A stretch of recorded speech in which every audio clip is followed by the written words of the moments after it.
जय शिवराय मित्रांनो अतिशय महत्त्वाचा असा अपडेट आहे। शेतकऱ्यांच्या खात्यावर 75% पीक विम्याचं आज वाटप होण्याकरता सुरुवात झालेली आहे। मित्रांनो, कोणत्या जिल्ह्यातील ही माहिती आहे, त्या शेतकऱ्यांच्या खात्यावर कोणत्या पिकाचा पीक विमा वाटप होण्याकरता सुरुवात झालेली आहे। त्यानंतर शेतकऱ्यांच्या खात्यावर हेक्टर अनुदान आपल्याला किती मिळत आहे, कोणत्या जिल्ह्यासाठी किती निधी आलेला आहे, या संदर्भात आपण सविस्तर अशी माहिती घेणार आहोत। मित्रांनो, मी गणेश ठाकरे कृषी सातबारा या YouTube चॅनलवरती आपलं स्वागत आहे। मित्रांनो, असेच नवनवीन अपडेट घेण्याकरता एक वेळ चॅनलला सबस्क्राइब करा आणि व्हिडिओ शेअर करा। तर चला सुरू करूया आजचा आपला व्हिडिओ। शेतकरी मित्रांनो, राज्य सरकारच्या माध्यमातून 34 जिल्ह्यात जिल्हाधिकाऱ्यांच्या माध्यमातून या अधिसूचना काढण्यात आल्या होत्या। त्यानंतर राज्य सरकारच्या माध्यमातून केंद्र सरकारच्या माध्यमातून पीक विमा कंपनीला जो निधी दिला होता तो पीक विमा कंपनीने वाटप केला नव्हता। काही पीक विमा कंपनीचे आक्षेप असतील, काही त्या कारणाने या पीक विम्याचं वाटप हे झालं नव्हतं। तर जिल्हाधिकाऱ्यांचं सुद्धा, कृषी जिल्हाधिकाऱ्यांचं सुद्धा काही म्हणणं होतं, त्या कारणाने 25% अग्रिमच्या पीक विम्याचं हे वाटप झाला नव्हता। त्यानंतर आता हे वाटप आज होण्याकरता सुरुवात झालेली आहे।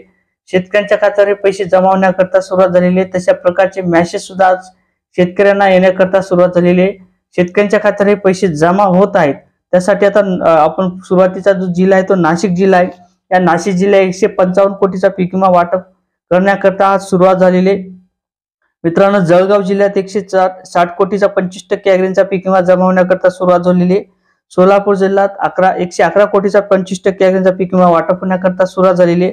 सातारा जिल्ह्यात 6 कोटी, सांगली जिल्ह्यात 22 कोटी, त्यानंतर बीड जिल्ह्यात 241 कोटी, बुलढाणा जिल्ह्यात 18 कोटी, त्यानंतर 218 कोटीचा पीक विमा धाराशिव जिल्ह्यातील शेतकऱ्यांच्या खात्यावर आज जमा होण्याकरता सुरुवात झालेली आहे। तशा प्रकारचे पीक विम्याचे मेसेज सुद्धा शेतकऱ्यांना येण्याकरता सुरुवात झालेली आहे। उर्वरित शेतकऱ्यांना सुद्धा याचा लाभ हा दिला जाणार आहे। शेतकऱ्यांच्या खात्यावर पैसे जमा होणार आहेत। मित्रांनो, अकोला जिल्ह्यात 97 कोटीचा 25% अग्रिमचा पीक विमा वाटप सुद्धा झालेला आहे। यामध्ये कापूस असेल, सोयाबीन असेल, तूर असेल, अशा पिकासाठी पीक विमा हा मंजूर करण्यात आला होता। कोल्हापूर जिल्ह्यात 13 लाखाचा 25% अग्रिमचा पीक विमा वाटप होण्याकरता सुरुवात झालेली आहे। तर मित्रांनो, जालना जिल्ह्यातील शेतकऱ्यांच्या खात्यावर हे पैसे आज जमा होण्याकरता सुरुवात झालेली आहे। मागच्या सुद्धा आपण व्हिडिओमध्ये पाहिलं होतं, त्या जिल्ह्यातील शेतकऱ्यांच्या खात्यावर पैसे जमा करण्यात येणारे अशा प्रकारची माहिती सुद्धा देण्यात आली होती। आणि त्या संदर्भात आज 160 कोटीचा 25% अग्रिमचा पीक विमा वाटप होण्याकरता सुरुवात झालेली आहे। मित्रांनो, परभणी जिल्ह्यात 206 कोटीचा 25% अग्रिमचा पीक विमा वाटप सुद्धा झालेला आहे। उर्वरित शेतकऱ्यांना सुद्धा याचा लाभ मिळणार आहे। मित्रांनो, नागपूर जिल्ह्यात 52 कोटीचा 25% अग्रिमचा पीक विमा वाटप करण्यात सुरुवात झालेली आहे।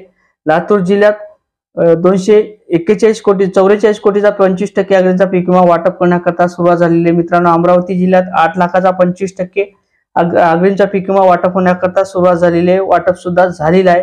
तर मित्रांनो, अशा प्रकारे 16 जिल्ह्यातील शेतकऱ्यांच्या खात्यावर पैसे जमा होण्याकरता सुरुवात झालेली आहे। शेतकऱ्यांच्या खात्यावर हे पैसे जमा होत आहेत।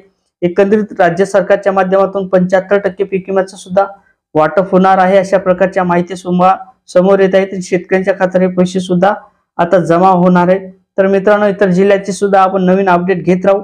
नक्की चॅनलवर नवीन असेल तर चॅनलला एक वेळ सबस्क्राइब करा। जय शिवराय मित्रांनो।